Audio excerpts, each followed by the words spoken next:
Welcome to the Law Dad Podcast, brought to you by Pritchard Injury Firm. I'm Zach Pritchard, lawyer, husband, and very tired father. Dive into the heart of law and life with The Law Dad, Zach Pritchard, your guide through the world of injury law in North Georgia and Tennessee, where law, life, and leadership meet. All right, today on the Law Dad Podcast, we've got my good friend, Ben Pate. I'm super excited about this. A little bit about Ben. He grew up in Rome, Georgia before heading off to Nashville, where he studied music business at Belmont University. That's super cool, dude.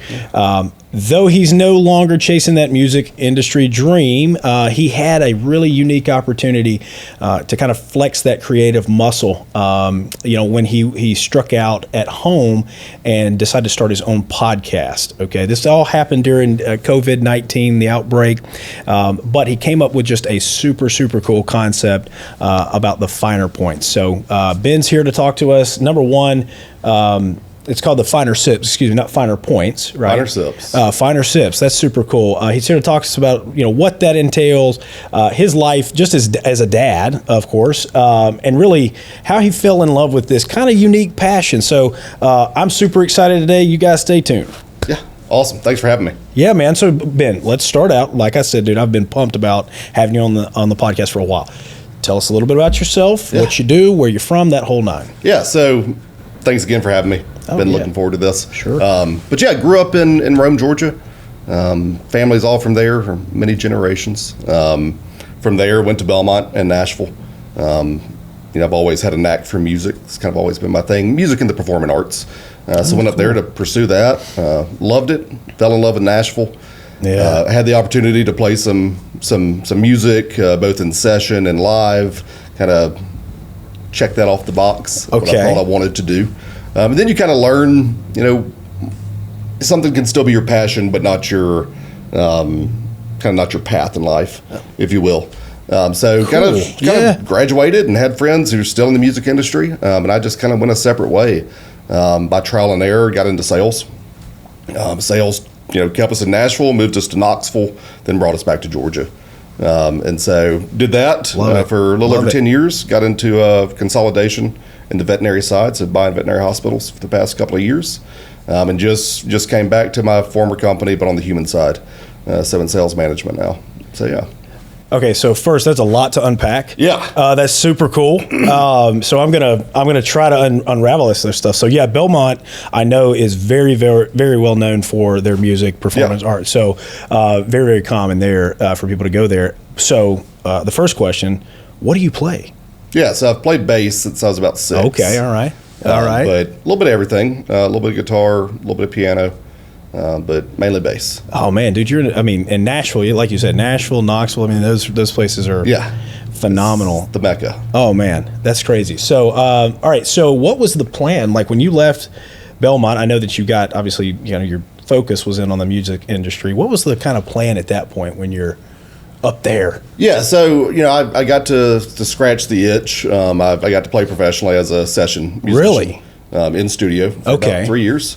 And I did a little bit of live playing. We would tour here and there, jumped on with some acts.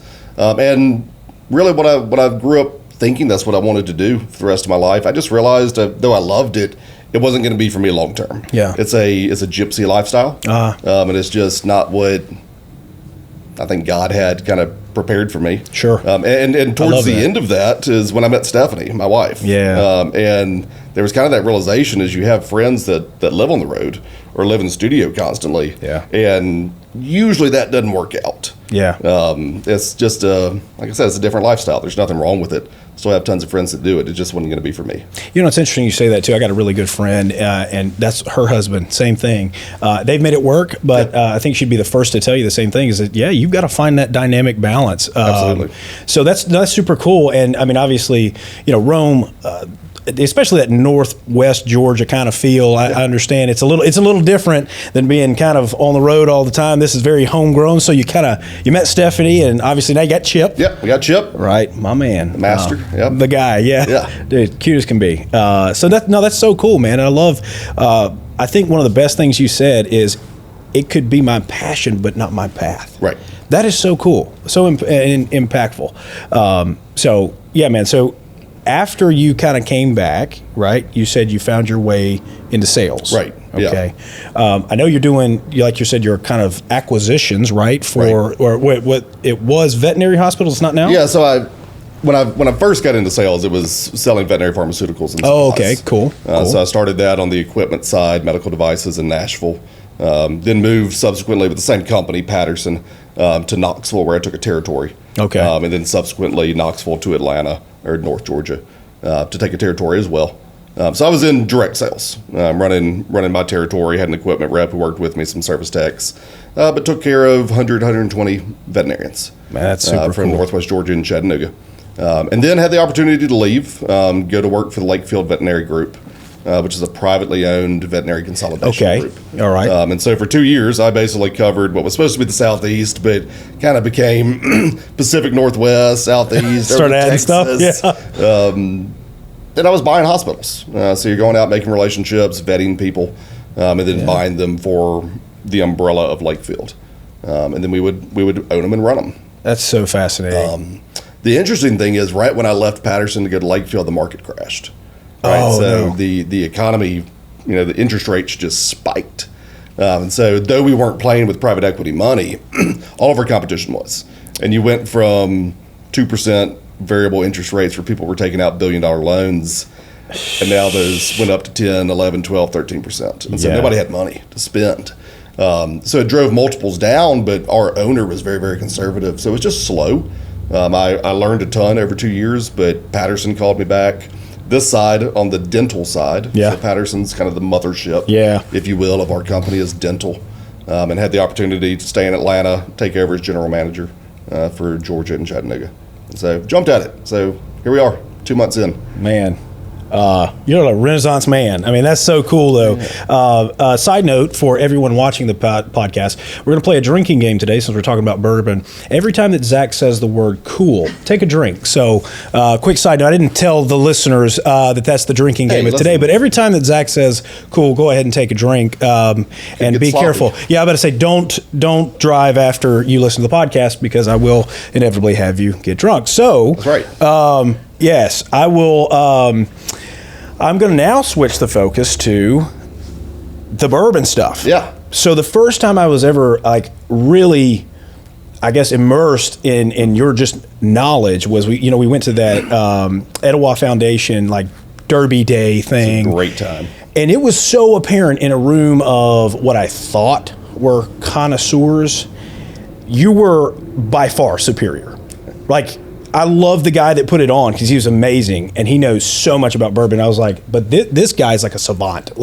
Ben is on another level. Yeah. So how in God's name did you get into bourbon tasting? So I grew up with a dad that drank bourbon and whiskey, and my grandfather drank bourbon and whiskey, and I kind of watched, old Westerns, people drinking whiskey and stuff like that. I always thought it was cool. Yeah. And so then you go to college, and you kind of sow your wild oats. And I quickly learned that I couldn't stand whiskey. And I hated that. Okay. So it became this mission in college that I was going to figure out a way to where I could drink bourbon. And so you go through your Jack and Cokes and maybe your Makers and ginger ale. Mm-hmm. It was just mixed drinks for a really, really long time. Okay. And then kind of in that same time, the bourbon market was exploding. And so if you a little brief history here. Yeah. If you go back to the 70s and the 80s, the brown liquor market just tanked. Bourbon sales were way down. Okay, I didn't know that. Sales were way down. Vodka spiked and gin spiked. No real reason why, but that carried on until the early 2000s. Okay. And there was this renaissance, which you can kind of go back and pinpoint a TV show that took place in the 60s, and it was Mad Men. Oh, yeah. And when Mad Men came out, Don Draper drank whiskey. He drank cool Old Fashions, Manhattans, and he smoked cigarettes. Yeah. So you saw two things spike all of a sudden out of nowhere. Bourbon sales went through the roof, and cigarette sales went through the roof. That's fascinating. And so ever since then, whiskey has continued this huge ramp. And when I say whiskey, specifically bourbon, but also scotch and everything else kind of continues with that. But there's been this huge renaissance. And so you have this big community of people that got really into it. And I was one of those. I think it started for me when we were still living in Nashville. Okay. The first whiskey, it wasn't a bourbon, it was a rye, Whistle Pig, 10-year. Love the pig. It was like the first whiskey I really fell in love with. Yeah. So I was like, okay, you know, Whistle Pig has all these different iterations. At the time, it was the 10-year, the 12-year, the 15-year, Boss Hog. Then they came out with an 18-year. And so I told Stephanie, I said, I'm going to try to collect all of these. We had our first house, had them on display. Oh, beautiful, it was just yeah. kind of cool. So it was always a talking is point. super cool, yeah. You pour a little bit out when your friend came over. And so then you're drinking it on the rocks, and then the goal is to drink it neat because Yeah. you can taste it better. Yes. So it's kind of training that muscle there. And then really it just was curiosity for me. I started to really, you kind of fake it till you make it. I'm not a, Yeah. you know, I'm no expert. I'm not a certified whiskey specialist. I don't know, dude, because I got to tell you, you really, before they even, you remember, like, we had the scorecards and, like, what nodes, you remember the wheel, and Right. you were checking Yeah. off things, like, Yeah. this is tobacco, and this is, and I was thinking, like, this is just a really good bourbon. I just like, went down this rabbit hole. Yeah, man. Of just, it interested me, and I just fell into it. And I read all I could. I watched all I could. I would go to the grocery store and get spices, so you can actually kind of start picking stuff out. Really? But to get to that level, you literally kind of, I think everybody does. You have to fake it till you make it. Yeah, true. And I would say, all right, let's Weller Special Reserve. And I would read about it, and I would watch it, and I'd hear these people say, all right, we got notes of honey, and we have notes of vanilla and caramel. And so then you go and, all right, let me just try to find one. And I can, all right, there's vanilla. Okay. I was able to find it. Kind of like training wheels. Yeah, right? so eventually you're able to not smell just alcohol. Yes. And so you get past that. You learn little subtle ways to get past that. I think it was you that told us, like, either breathe out or you Yeah. said something. Yeah. I forgot what it was, the but it exhale worked. method. Yeah. Yeah. And I was like, oh my God, this is, yeah. And we'll do that here in just a minute. Sweet. So yeah, for me, it started with collecting 5 bottles to wanting to try this, wanting to try that, starting to make a little bit of money. So, okay, then I could afford that $100 bottle, or maybe I could Okay. splurge Yeah, on a sure. $200 bottle. Sure. And it just never stopped. Stephanie, ironically, was like super encouraging about Oh, that's great. And so we moved to Knoxville. The collection grows a little more, have a little bigger house, a little more room to display. It just kind of naturally grows. Sure. My friends were into bourbon, so we would drink together. It wasn't until I came back to Georgia, I probably had 40 bottles when Yeah. I moved. And I remember moving down here being like, God, this is so hard to move all of this. Yeah, true. And True. then we blinked, and you have kind of a bourbon library. Like, I mean, you had just had everything. Yeah. Everything from your wheateds to your super high ryes. I've got a pretty good Scotch collection, some rye. Yeah, you were saying, so. I've seen obviously some of the stuff on the Finder Sips, but I see you throw some scotches in there from time to absolutely. time. Okay. Absolutely. That's so cool, man. Let me ask, okay, so I think I'll say this from a dad standpoint. The one reason I like bourbon is if you're tasting it, and I agree with you, drink it neat. If you can, drink it neat. Don't let it get watered down, all that stuff. But it's something nice where, you bring your kids over to your buddy's house, right? Well, listen, a lot of times it's not like back in college, right? You're not going out into a bar and you're, tanking it with your friends. You got to be functional and you got to be responsible, and you're watching your kids and all this other stuff. And it's kind of nice. Hey, you can sip on it, enjoy it, have a good time with your adult friends and still not get too crazy. So I think it's really good for that social aspect too. So I agree with you. So talk about, I mean, obviously now you got a lot of irons in the fire. You're moving and shaking M&A stuff. That's all cool. What does the Finer Sips, how does that play into it? How do you find time to do all that stuff now? Yes, I mean, when Finer Sips started, it was purely out of boredom. It just this, I kind of knew my way around a quote unquote studio. Yeah. So I knew how to record. Yeah. Oh, that's true. Yeah. I didn't, we didn't get laid off, but we weren't going into veterinary hospitals at the time. So normally where you would make 10 calls in a day and do that every 2 weeks, you were getting all of your calls done by 9 o'clock, 10 o'clock in the morning. Yeah. And you had all this time, and you're just sitting there kind of twiddling your thumbs. Salespeople are social people, so I'm just locked in a house. That's true. And I was losing my mind. And so Stephanie again kind of suggested, she said, you should you should do this. You like to pick out notes and stuff like that. So put it down on paper, do a podcast. And so I did. I started Finer Sips on the back of my porch. I wrote out a script for my very first one.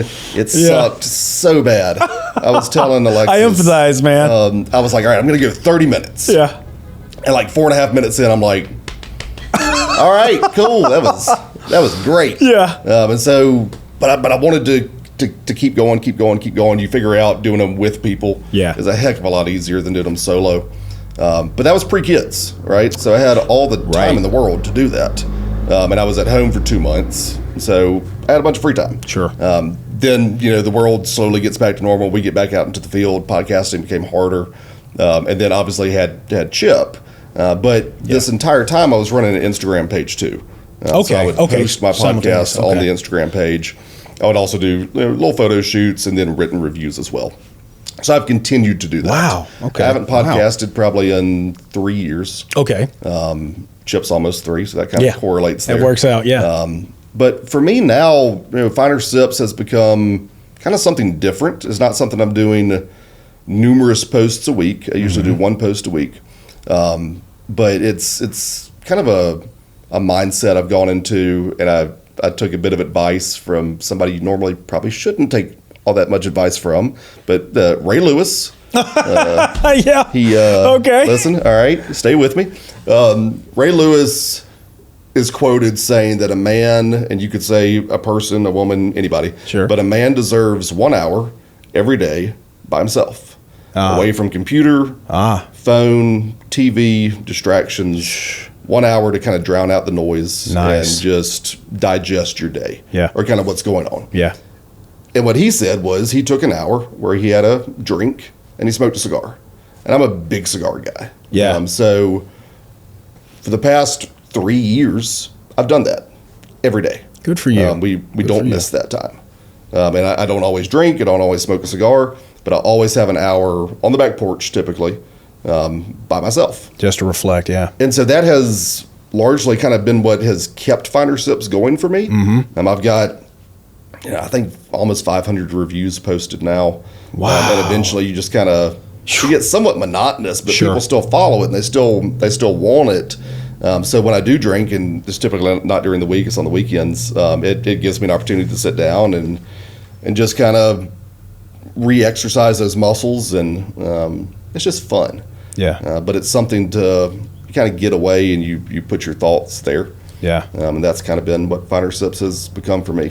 And I'll tell you, too, I mean, as an outsider looking in, I mean, I really enjoy it. I think that sentiment, I didn't know you were doing that, making time. I love that. Yeah. Taking time and being grounded in such a digital instant satisfaction kind of age is so important, man. Sure. I mean, it's so important.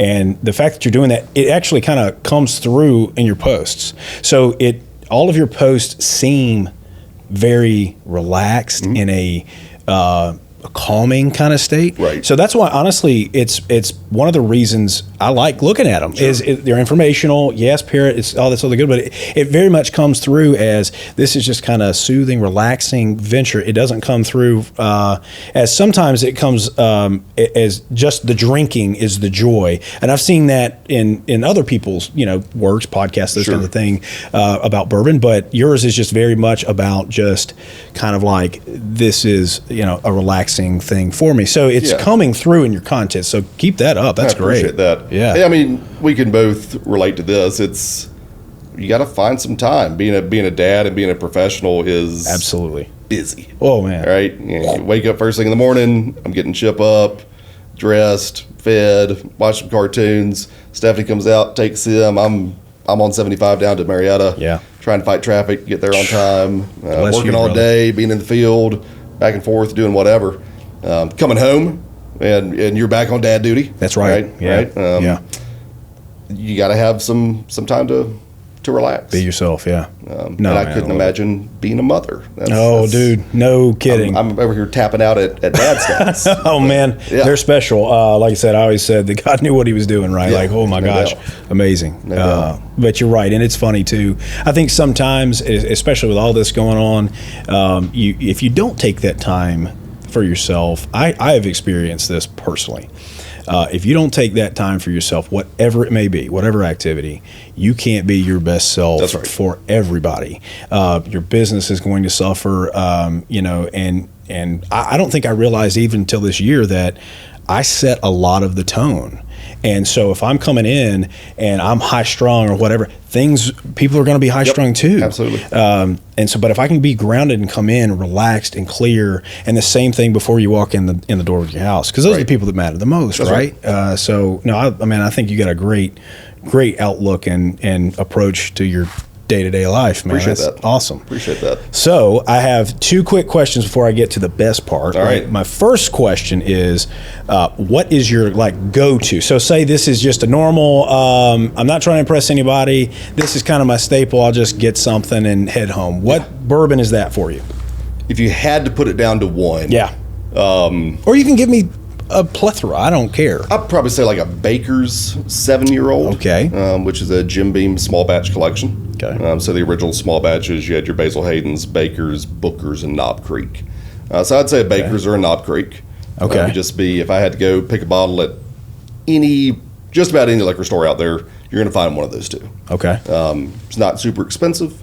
Your Baker's is $65. Your Knob Creek is $40, $35. Solid pours. So great there. That's good. Okay. I like all those, but again, I'm easy to please. Sure. So but they're both also at least 100 proof. Okay. Right. Is that important to you, or for me it is? Okay. I'm a high proof guy. Okay. And when you get, not that I don't like low proof whiskey, but when you get into dissecting whiskey and really getting into different layers, high proof are easier. They're more complex. Yeah. And we'll see that in our example here in just a minute. Yeah, I'm pumped about that. Weller, we've got a 90 proof. The Woodford Masters collection is 118 and a half. Wow. So big difference. Yeah. But you can tell a big difference. Okay. But yeah, for a daily, Knob Creek, Baker's. Okay. Okay. Now, the hardest question. All right. I'm not going to make you say one. All right. Because I don't think I could say one. But if you can say one, give us one. But if not, give us your top 3. Okay. George T. Stag. Stag. Yeah. Yeah. But the big boy Stag, not the regular Stag. Okay. See, So again, you're in a different league than I am, dude. Yeah, so so Stag Junior, or what is called Stag now, comes kind of in a little squatty bottle. Yeah, that's what I love. This. So my favorite, probably of all time, is the Buffalo Trace Antique Collection. So it's long cylinder bottles. Looks like a bottle of Eagle Rare. Okay. But it's George T. Stag. And it's I've never seen it's 137, 140 proof of just pure fire. Pure goodness. But it's The Kentucky Hug. yeah, it's great. Yeah. So that's probably number 1. Okay. On my list. Stag Junior is great. Stag Junior, yeah. Old Forester Birthday Bourbon. Okay. It's fantastic. Okay. But also like the E.H. Taylor's barrel proofs, stuff like that. So Yeah, I like Colonel Taylor as well. I had Blanton's for the first time. Yeah, it's great. It's fantastic. I won the bottle, so that was really, really cool because I didn't have to buy it, which is great. Right. I've never had Boss Hog. It's good. But everybody It's says fantastic. that. And I'm going to ask you a very controversial question, so you know what I'm going to highlight, right? Which is, tell me about the Pappy craze, right? Yeah. So I've never had Pappy Van Winkle. I don't know that I really want to, because again, I'm not a connoisseur. But what is the deal with all this crap? So Pappy, it's made by Buffalo Trace. Okay. And for years, it just kind of sat around. It was a higher priced bourbon at retail, which I think a Pappy 23 retails at like $175, $200. Okay. Right. Then the bourbon world took off. It was already an allocated bottle. And it just, I honestly don't know exactly what started the Pappy craze. But it's become the hardest whiskey in the world to find, bar none. And you have bottles of 15-year, which is a really, really, really good bourbon. That's my favorite of the Pappies, that and the 10-year. Okay. Which isn't even a Pappy, it's a Rip Van Winkle. But a 15-year that would retail at $125, somewhere in there. Okay. You're finding on the secondary market for $2,700 Yeah. to $3,000. And at 23, people are paying $5,000 plus Oh, my for heavens. that bottle. Yeah. All day long. I mean, gladly handing over the money. And that's the crazy thing about bourbon right now is even Blanton's. Yeah. Blanton's isn't bringing that much money, not thousands of dollars, but for an $80 retail bottle, most people are paying $200 in store for it Yeah. if you can find it. And so that's where you kind of have to gauge, okay, Pappy is fantastic, but I'll put 10 bourbons in front of you in 5 minutes that are just as good, if not better, and they're a tenth of the price. Yeah. I mean, less than a tenth of the price. And so I think that's where you just got to kind of get out and explore, and you want to know the makeups of it. So I know that Pappy is a wheated bourbon. And I know the distiller is Buffalo Trace, which also makes Weller. Okay. And Weller you could call the poor man's Pappy because it's the exact same mash bill. There's no difference. It's just age. Really? And so they don't release their mash bills. They don't tell us what they are. We know the mash bill for this. We don't for this. We just know it's a wheated bourbon. Okay. And then proof points are different. So your strength is different and your flavor profile is different. But the mash bill is the same. Wow. So there's no difference. There is a difference, but you can find things that are in that same family that drink just as good, if not better. Well, I for guess a lot less money. I'm glad you said that because I think that's kind of my point and what I was hoping you would say because for me, somebody like that, I mean, yes, maybe for you would be able to dissect the very little bitty nuances, but for the average guy who drinks every now and again. I always joke it's so funny being an attorney. Like Christmas time comes around, and you would think I am a bourbon connoisseur. That's everybody gets bourbon, right. bourbon. And if you again, I know you guys will come over soon, and you'll see that the downstairs, it's got nothing but unopened bourbons, right? So I'm not getting into it that much, and when I do, I'm not going to know the difference. And I'm thinking, man, this Pappy stuff. And, you go to these auctions, all these things, and, bid on a bottle of Pappy. And I'm just like, I don't know unless somebody, and no one has said that yet. No one has ever told me Pappy will change your life. Right. If somebody ever says that, maybe I'll take them up on it. But other than that, I've got plenty that I never like. landed on my top 10 list. Okay. Well, that's. And I've had them. Yeah. And I've owned some of them. But for the reward versus your investment, there ain't anything worth that much money in my opinion. There's so much better out there. Boss Hog is that's my splurge. Okay. And Boss Hog's not cheap. No, it's pretty expensive. $600-700. Yeah. But that's I can find a lot better than that for a lot cheaper. Sure. So well, if I can find it at a decent price, I'll buy it. But I'm not going to go spend crazy money. Yeah, and that's what I'm saying. I'm kind of with you on that. I'm gonna stay in my lane. Yeah. I love Eagle Rare and all that stuff. So it's good to go. So, best part of the show. All right, tell me what you brought. All right, and what are we doing? Yeah, so you lead the way. A little mini tasting. Okay. This is something fun that's kind of come from Finer Sips. I get to do tastings at smaller parties, but also I've done them at some bigger parties. Okay. Smaller is always more intimate, more fun. Sure. I started doing a Hanukkah party for a synagogue. It was like my first audience. I bet that was awesome. And I've been there twice now, but it's the most fun. I bet I say that sounds awesome ever.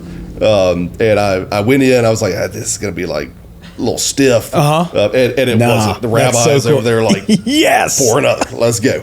But just kind of word of mouth. I've started doing some side stuff.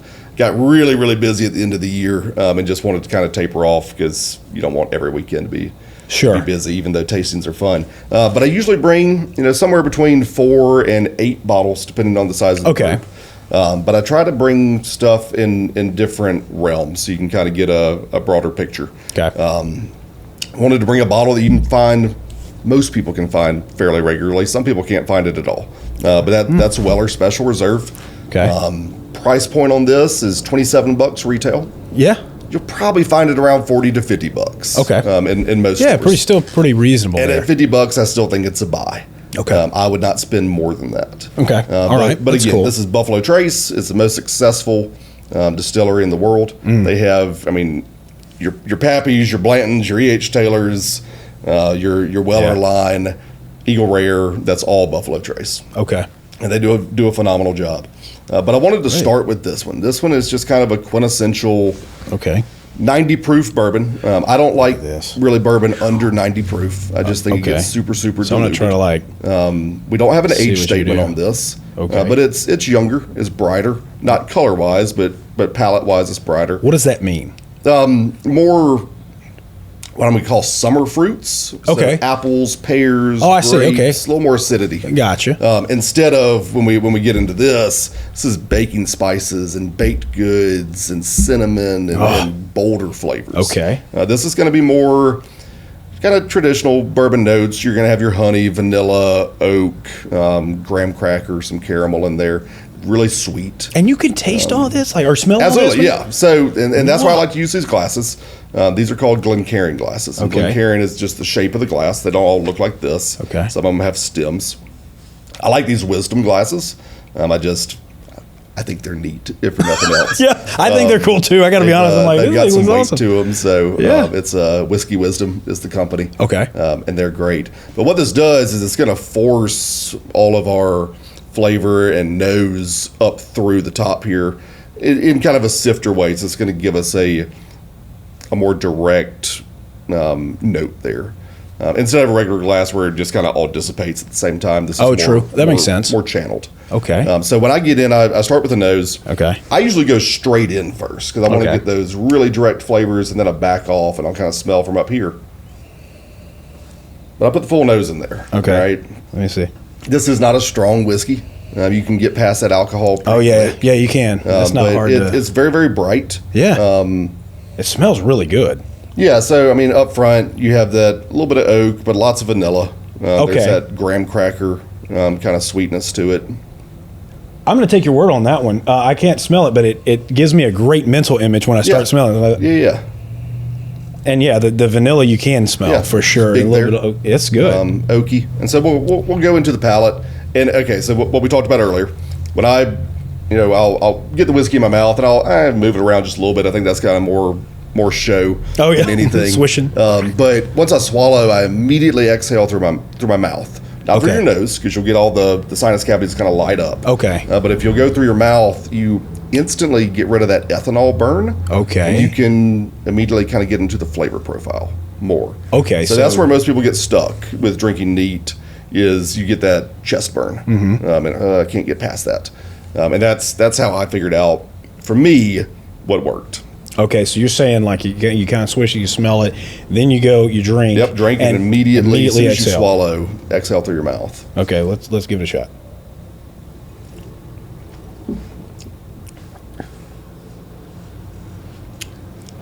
It definitely works. Yeah, it still warms up a little bit. Yeah, but that's a lot easier. Yeah.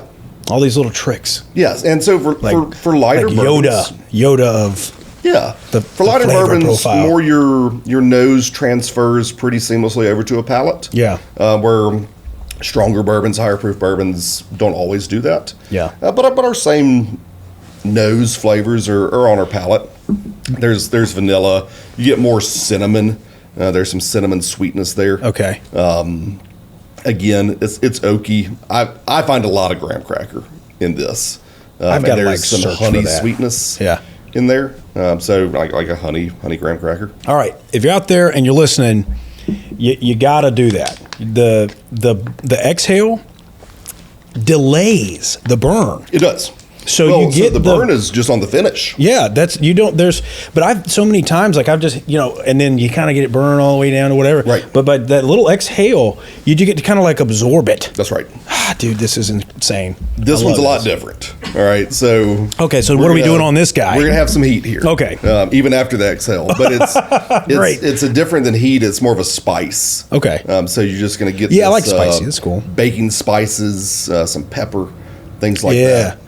This is a rye bourbon. Okay. Right, so not a wheated. Okay. So what we know about bourbons is a wheated bourbon is at least 51% corn, wheat, and malted barley.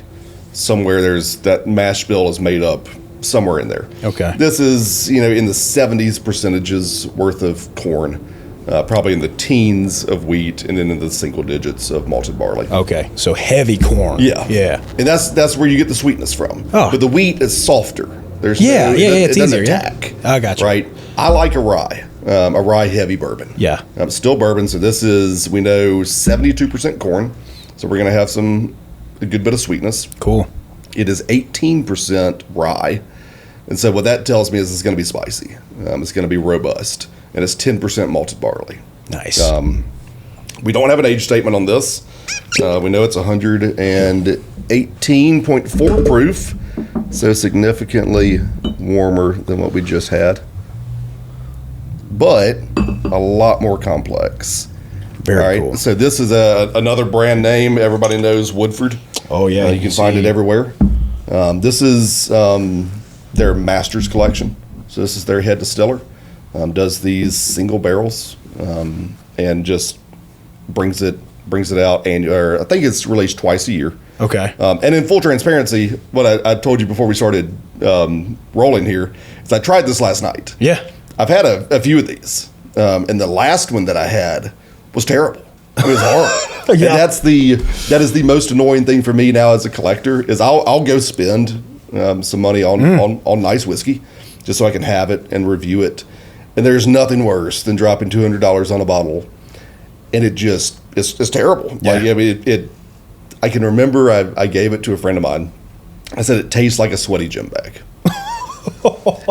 and he loved it. He was like, "It was great. Mixed it with some Coke." I was like, "Good for you." I couldn't drink it. All right, dude. So I got to tell you. So I did the same thing, and I don't know anything about scotches either, but I'll drink a scotch every now and again. So I got this small bottle after. I always try to do something after we have like a larger case that either resolves or goes trial, whatever.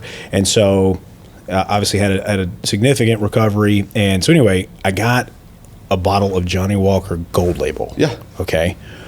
So I was like, this is going to be incredible. So then we got done just a little bit ago with a trial. And so I gave this to one of our other attorneys here and myself, and it was awful to me. I hated it. Yeah.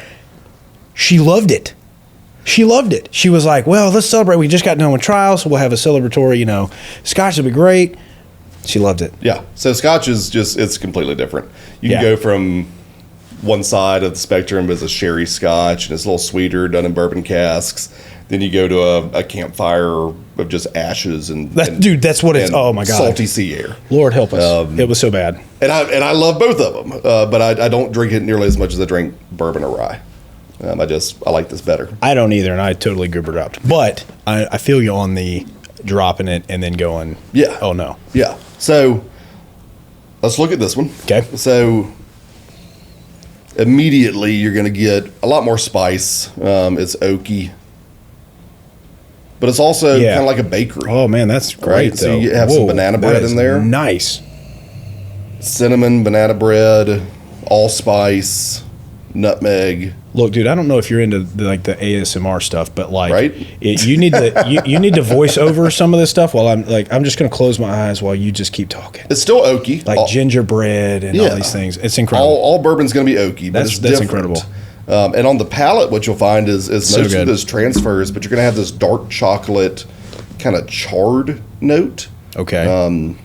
And it lingers on the end. What you'll also find about this one is the spice is going to last. It's just going to keep going. The finish is super, super long on this. Oh, I like that. Okay. And it's sustainable. But cheers. Yeah. Cheers, buddy.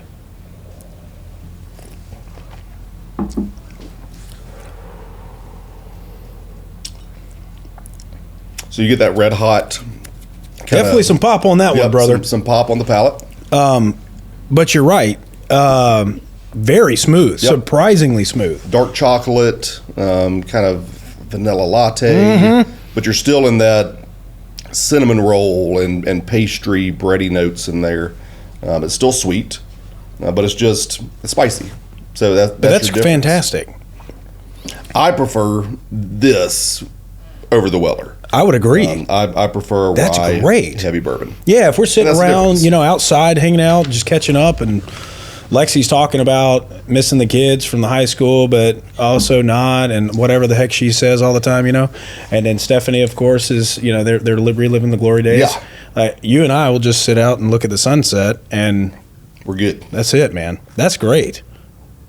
But you can tell a higher proof, it's still staying with you.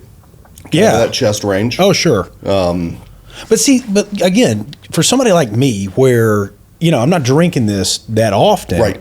It's kind of like worth it, right? It's kind of worth it to say like, okay, well, this is going to last with you a little bit. The experience is a little nicer, that's right? A little cleaner, a little smoother. That's right. That's great, man. Yeah. That's awesome. And the other thing I tell people is, if you buy a bottle and you don't like it, let it sit. Let it sit for 6 months to a year. Really? And don't open it. Let it oxidize. This bottle is already oxidizing, so it just has that much more oxygen in it than it did before. Okay. And that's changing that bourbon as we speak. A lot of times, if we have an age statement, if it's a 15-year-old bourbon, I'll pour it and I won't touch it for 15 minutes. No kidding. It oxidize for the number of years it's been in the barrel. And it takes that ethanol off the top of it. Okay, so let it sit for the number of years it's aged. Correct. Let it sit for that many minutes. Yeah, let's let it hang out. Okay. It'll oxidize. It becomes a little bit softer. Your more prominent notes start to come out. It just gets rid of that ethanol that's sitting on top there. But oh my gosh, this is already oxidizing. If I let this sit for a year, we would have a different experience. Really? And so I have had whiskeys, Scotch, Japanese, bourbon, whatever that I don't like. And now I'll put them into an infinity bottle. Okay. Which is just my own, my own blend. Yeah, your own blend. But I've let them sit for a year, and I've come back and I've loved it. Really? Hibiki is a Japanese whiskey. Okay. A really popular Japanese whiskey. It's hard. I've tried one. So it's Scotch. It's different. It's basically Scotch, but it's made in Japan, so it can't be called Scotch. Got it. But yeah, I had Hibiki. I hated it. I spent $150 on it. I'm like, I'm not going to throw this away. It's a free bottle. Yeah. And I let it sit for I think 18 months before I went back. Really? And the second time I had it, loved it. But it changed. There was a change in there. Huh. So it's just kind of an evolutionary process. If you don't like it today, hey, just give it some time. Yeah. I didn't give the old bottle a chance. Okay. I just sent that one on. Okay. Yeah. That's fascinating, dude. It's just wild because I knew none of this before today. So I'm a little, if I'm on camera looking a little shell-shocked a little bit, because this all has opened my horizons to the possibility of bourbon. And I'm sure there's going to be people that are listening to this that are thinking the same thing and probably sitting in my same seat. So we're going to link all this stuff to you. Absolutely. Right? All this other stuff, man. This has been absolutely fascinating. And I wish I had 2.5 hours on the podcast to talk to you about this stuff. But part two. Yeah. The Scotch. I want to hear about that. But we'll link all of that good stuff, certainly for you. And man, I could not say thank you enough. It's been way even better than I thought it was going to be. I've been pumped about this for a while. Yeah, absolutely. Yeah, man. So anyway, last thoughts from you as, what if someone said, hey, what's Ben Pate about, right? You got Dad, you got this cool spot right here. You're clearly entrepreneurial minded. What would you say you are at your core? What's your thing? My core now is being a dad, right? But it's also seeking out adversity, not avoiding it. Find what challenges you, and it'll make you better. So I love that. In your personal life, in your dad life, in your professional life, don't shy away from challenges. Go find them. I love that. Yeah, that's amazing, dude. Could not thank you enough for your time. Thanks for hanging out with us for just a little bit, man. Come back anytime. We'll be here. All right, man. Stay connected with the Law Dad, Zach Pritchard, across all your favorite platforms. Dive deeper into the stories, insights, and behind-the-scenes moments that make the Law Dad your go-to podcast. Follow us on Facebook for updates and community shoutouts. Catch inspiring snippets on Instagram. Connect with Zach on LinkedIn for professional insights. And don't miss our exclusive content on YouTube. Find our social media links in the description of today's show. Follow us now on Facebook, Instagram, LinkedIn, and YouTube.